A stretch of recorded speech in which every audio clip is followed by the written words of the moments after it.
جس میں 7 آسمانوں کے بارے میں ذکر تھا کہ 7 آسمان، اور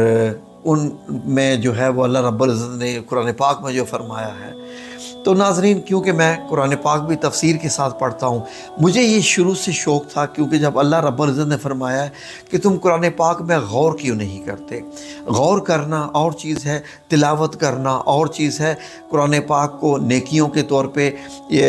یا نیکیاں حاصل کرنے کے لیے پڑھنا اور بات ہے، ثواب کے لیے پڑھنا اور بات ہے، اور خالی عربی میں پڑھنا اور بات ہے، یہ تمام چیزیں مختلف ہیں۔ جبکہ جو غور کرنے کی بات ہے، میں اس پہ آیا ہوا تھا کہ میں چاہتا تھا کہ میں قرآن پاک کو غور سے پڑھوں، غور سے سنوں۔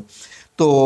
ظاہر ہے کہ ہم لوگ کتابوں میں ذرا کم ہوتے ہیں اور کتابیں لمبی لمبی پڑھنی پڑتی ہیں، تو میں نے سوچا کہ چلیں ایک شخص ہے جس نے اپنی زندگی گزاری ہے تو کیوں نہ اسی کو سنا جائے۔ تو میں نے ہارون یحییٰ کو سننا شروع کر دیا۔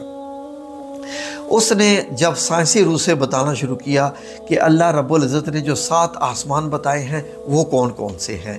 باقی تو ہر چیز اس کی مجھے بڑی اچھی لگی، لیکن جب اس نے یہ بیان کرنا شروع کیا کہ زمین کی 7 لیئر ہیں آسمانوں کی، بیسیکلی ہواؤں کا ذکر ہو رہا تھا، تو 7 لیئرز ہیں، اتنے کلومیٹر پہ ایک لیئر ہوتی ہے زمین کی، دوسرے لیئر پہ اتنے کلومیٹر پہ، اتنے کلومیٹر پہ، اتنے کلومیٹر پہ، تو اس نے 150-200 کلومیٹر جتنا خلا بنتا ہے، سپیس بنتا ہے، تو اس نے 7 لیئرز بتا دی کہ یہ وہ 7 آسمان ہیں جن کا ذکر اللہ رب العزت نے قرآن پاک میں فرمایا۔ وہاں پر آ کر پھر میں نے غور کرنا شروع کر دیا۔ میں نے کہا نہیں، اس بندے کی جو ہے علم جو ہے وہ یہاں پر ٹکراؤ آ رہا ہے قرآن پاک سے، کیونکہ میں نے جو ہے وہ جب ترجمہ اور تفسیر کے ساتھ قرآن پاک پڑھا ہوا تھا تو میں نے ایک بات میرے ذہن میں آئی، میں نے کہا نہیں، قرآن پاک میں تو اللہ رب العزت نے جب 7 آسمانوں کا ذکر کیا ہے، اور پھر یہ بھی بات آئی کہ جب جنات باتیں سننے کے لیے فرشتوں کی جاتے ہیں تو ان کے اوپر شہاب ثاقب جو ایک ٹوٹا ہوا ستارہ ہوتا ہے، ان کو مارا جاتا ہے ان کو۔ تو میں نے کہا ہاں یہ بھی بات ٹھیک ہے کہ جیسے ہی شہاب ثاقب زمین کے مدار میں داخل ہوتا ہے تو اس کو آگ پکڑ لیتی ہے، لیکن اب بات کہاں پر آ کے ٹکراؤ کا باعث بن گئی کہ اللہ رب العزت نے تو یہ فرمایا قرآن پاک میں کہ اللہ رب العزت نے 7 آسمانوں کو ٹھیک ٹھیک 7 بنایا، اور پہلے آسمان کو ستاروں سے سجایا، ستاروں سے سجایا۔ اب سائنس یہ بتاتی ہے کہ ستارے جیسے ہمارا سورج ایک ستارہ ہے، یہ جو ملکی وے ہے ہماری، اس میں 2 ارب 2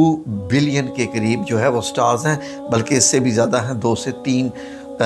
جو ہے وہ 300 ارب، جو مطلب یہ ہے کہ ستارے ہیں۔ تو یہاں پر آ کر میرے ذہن میں آیا کہ ہارون یحییٰ کے مطابق تو یہ جو زمین کے ارد گرد 7 لیئرز ہیں ہوا کی، یہی 7 آسمان ہیں، اور اللہ رب العزت نے تو یہ فرمایا ہے کہ پہلے آسمان کو ہم نے ستاروں سے سجایا، تو پہلا آسمان تو جو ہمارے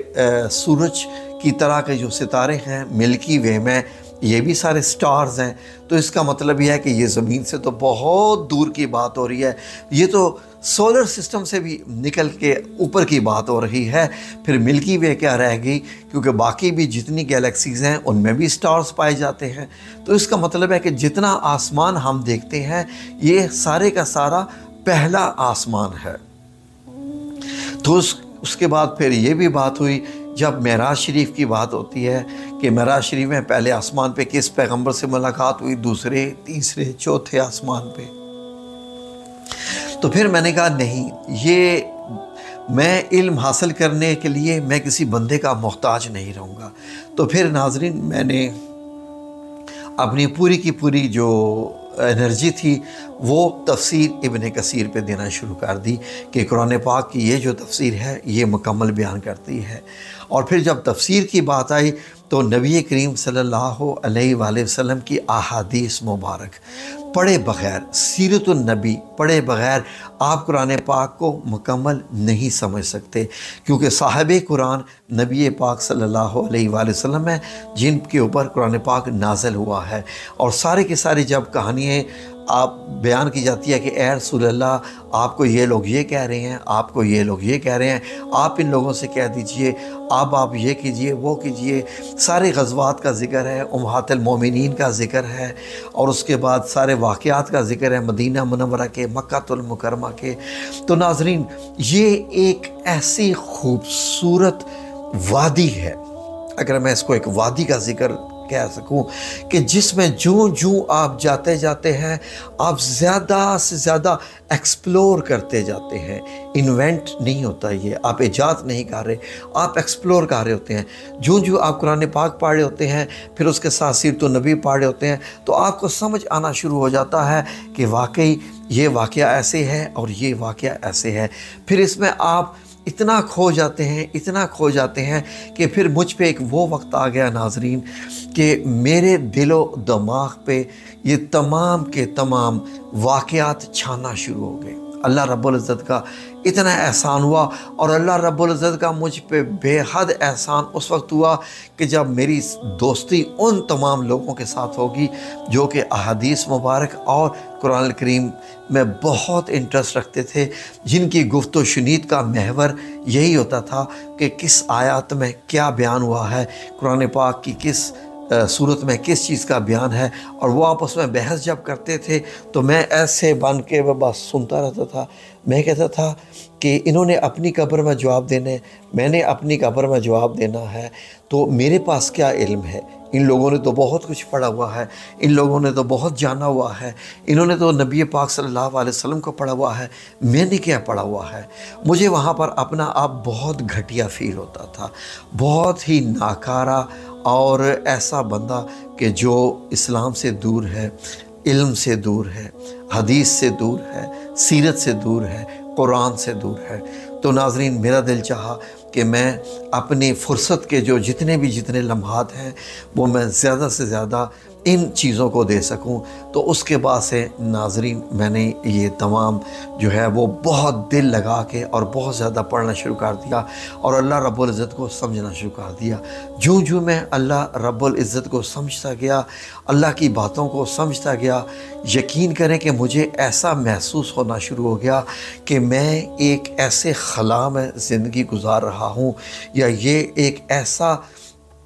جیسے سمجھ لیجئے کہ ایک ایسا غبارہ ہے کہ جس کے اندر میں نے ایک ایسی دنیا ہے جس کے اندر میں زندگی گزار رہا ہوں، اور میری اس خلا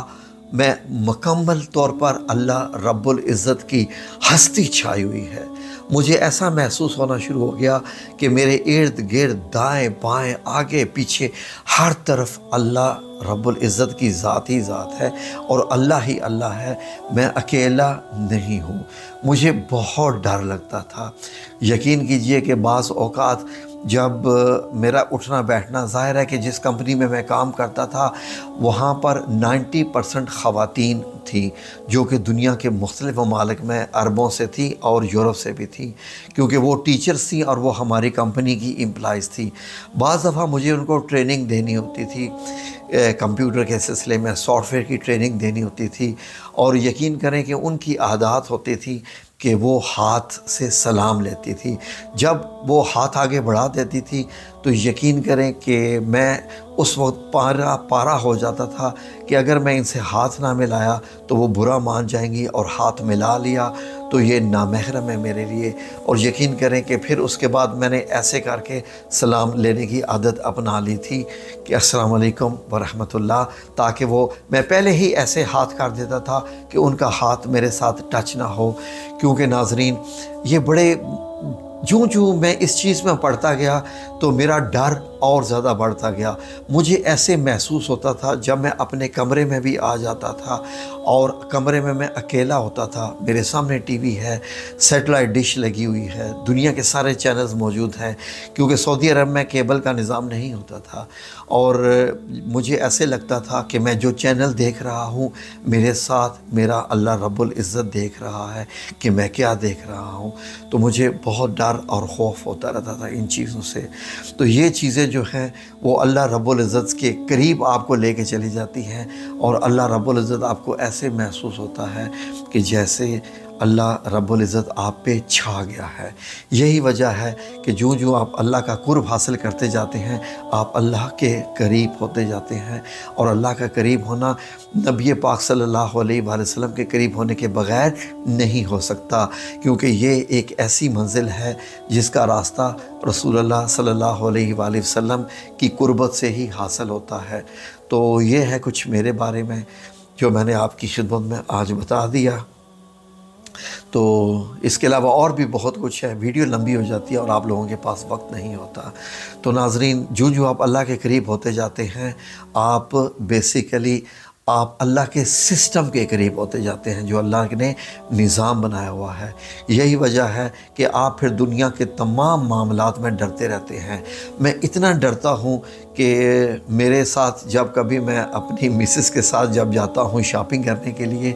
تو جب وہ کپڑا کھلوانا شروع کر دیتی ہیں نا، یہ تھان بھی کھول کے دکھائیں، یہ بھی تھان، میں سمجھتا ہوں کہ اللہ نہ کرے کہ ہم اس دکان سے خالی ہاتھ لوٹ چلیں، اور یہ بندہ جو اتنے تھان کھول کے دکھا رہا ہے کپڑوں کے، یہ سارے دکھا رہا ہے، اس کی محنت رائے گاں آ جائے۔ تو میں ہمیشہ اپنی مسز سے کہتا ہوں کہ کپڑا وہ کھلواؤ جس کے بارے میں تمہیں پکا یقین ہو کہ تم اس کو خریدنے جا رہی ہو۔ تو دکان والے کہتے ہیں انکل جی آپ کیوں ایسا کرتے ہیں، یہ ہمارا کام ہے جی، باجی کب یہ لیں یا نہ لیں، آنٹی جی یہ کپڑا لیں یا نہ لیں، آپ بھائی جان یہ کپڑا لیں یا نہ لیں، ہمارا کام ہے ہم دوبارہ اس کو جو ہے وہ طے کر دیں۔ میں نے کہا نہیں، آپ کی محنت رائے گاں جاتی ہے اگر ہم یہ کپڑا نہ خریدیں۔ تو میں ہمیشہ شاپنگ جب کرنے کے لیے جاتا ہوں تو میری مسز جو ہے وہ پریشان ہو جاتی ہیں کہ آپ یہ کہیں گے کہ اسی دکان سے خریدو کیونکہ تم نے اتنے کپڑے کھلوا دیے۔ اس حد تک میں اللہ عز و جل سے ڈرتا ہوں کہ کسی کی محنت رائے گاں نہیں جانی چاہیے۔ یہ میں نے آپ لوگوں کے ساتھ ایسے ہی شیئر کیا۔ تو پھر کبھی کسی اور ویڈیو میں بھی اور واقعات بتاؤں گا۔ جزاکم اللہ خیر۔ اللہ سب لوگوں کو اپنی حفظ و امان میں رکھے اور اپنا قرب عطا فرمائے، روحانیت عطا فرمائے، اپنی محبت عطا فرمائے۔ آمین یا رب العالمین برحمتک یا ارحم الراحمین۔